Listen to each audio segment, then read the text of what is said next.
Welcome, everyone. Welcome, welcome, welcome, welcome to another episode of Straight Talk with Shelia. Today, we're going to be talking about self doubt isn't insecurity. Yes, self doubt is insecurity.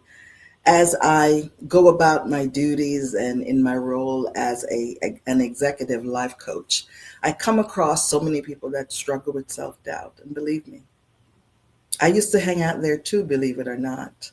But I've learned some things and I want to share some of them with you in an upcoming workshop that I'll be having, and you'll learn more about that a little bit later.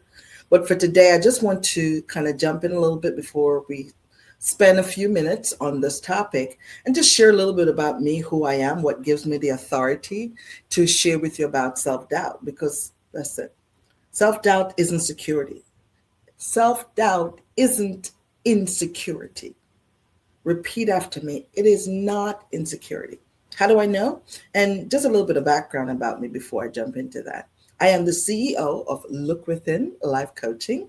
I am also a certified ICF coach. I am a Maxwell Leadership coach, speaker, and trainer. I am the author of a best selling book.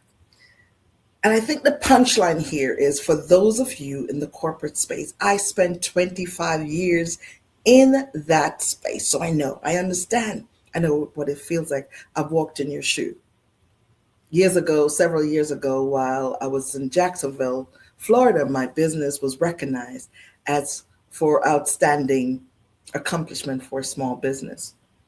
So the question is, what is the meaning of self-doubt? So you see two responses on the screen, and you'll see why eventually as I get into it. Self-doubt is not you questioning your abilities or your judgment or your work.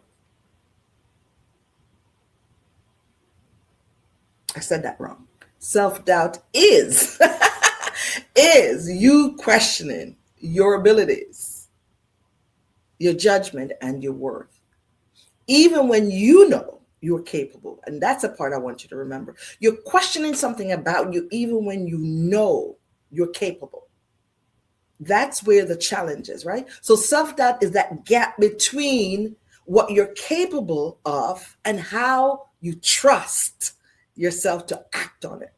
In order to take action, we got to trust ourselves to do that. In order to take action, we've got to trust ourselves to do it. And it's in the trusting and you taking the action where you build a muscle around your confidence.